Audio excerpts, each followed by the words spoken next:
Good evening. I am Anil Agarwal, former Chief Manager, Punjab National Bank.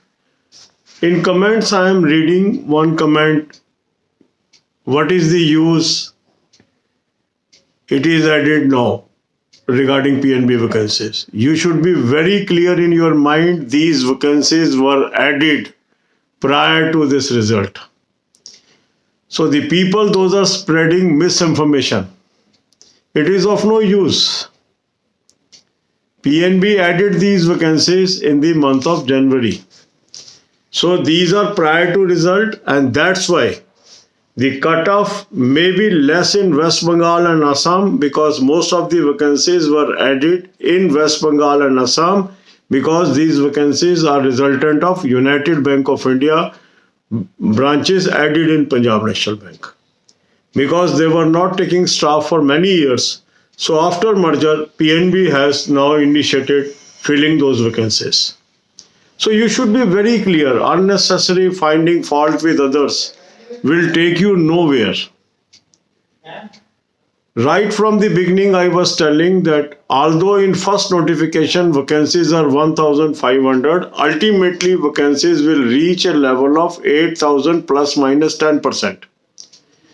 Now 2,600 vacancies already are there as per second notification. 3,100 was added by PNB. So this takes you to around 5,700 plus. Now Bank of Baroda and Indian Bank vacancies may be added, because usually they add at the last fag end. This is a usual practice. Every year, last year, vacancies declared were 12,000, but people take around 19,000. So this is a regular feature.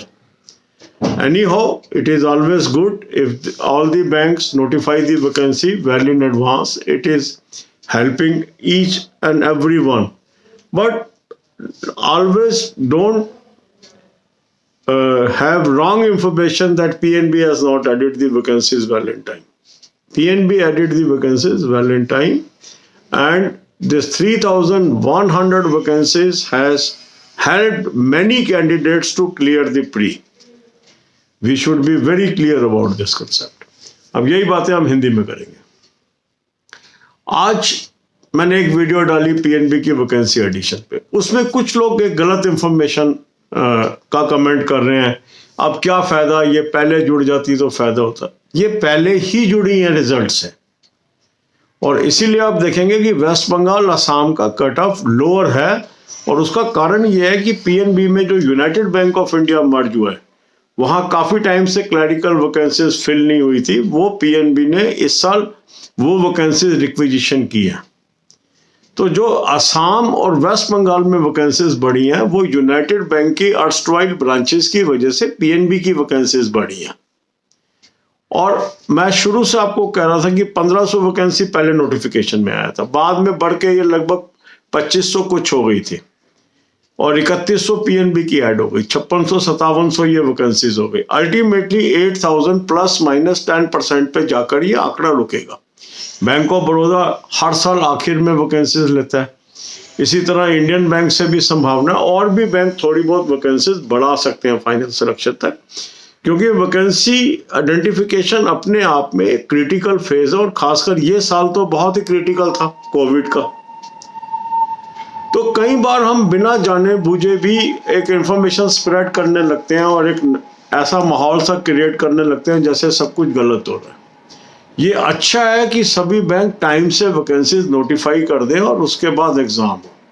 ये अच्छा है, मगर ये भी आप मान के चलो एक IBPS ही है जो टाइम से एग्जाम करा के टाइम से रिजल्ट दे रहा है. कितने और बोर्ड्स हैं 2018 तक की अभी तक सिलेक्शन नहीं हुई. तो लिमिटेशन सब जगह है. हाँ ठीक है, एक्सपेक्टेशंस होना जरूरी है, बट कई चीज़ों को गलत नज़रिए से भी हर समय नहीं देखना चाहिए, और गलत इंफॉर्मेशन भी नहीं स्प्रेड करनी चाहिए. हर ऑर्गेनाइजेशन अपनी तरफ से एफर्ट करता है कि टाइमली वैकेंसीज नोटिफाई कर दे, बट हर जगह लिमिटेशन है. कई बार आइडेंटिफिकेशन नहीं हो पाती, कहीं और भी फैक्टर्स हैं. वो सारे फैक्टर्स होते हैं, पर अल्टीमेटली तो जो वैकेंसीज आएंगी किसी ना किसी को तो रोजगार मिलेगा ही उसके अंदर. पर ये जो वैकेंसीज हैं ये इस रिजल्ट से पहले आई हैं. सिर्फ इसी मकसद से ये मैंने आपके लिए वीडियो बनाया, ताकि आपके मन में ये ना रहे कि ये 3100 वैकेंसीज पहले आ जाती तो शायद कट ऑफ में कोई परिवर्तन होता। ये 3100 वैकेंसी ऐड होने के बाद ही कट ऑफ है, और अब थोड़ी बहुत और वैकेंसीज बढ़ेंगी कुछ बैंकों की। बैंक ऑफ बड़ौदा भी बढ़ा सकता है, इंडियन बैंक भी ला सकता है, और बैंक भी बढ़ा सकते हैं। God bless you all.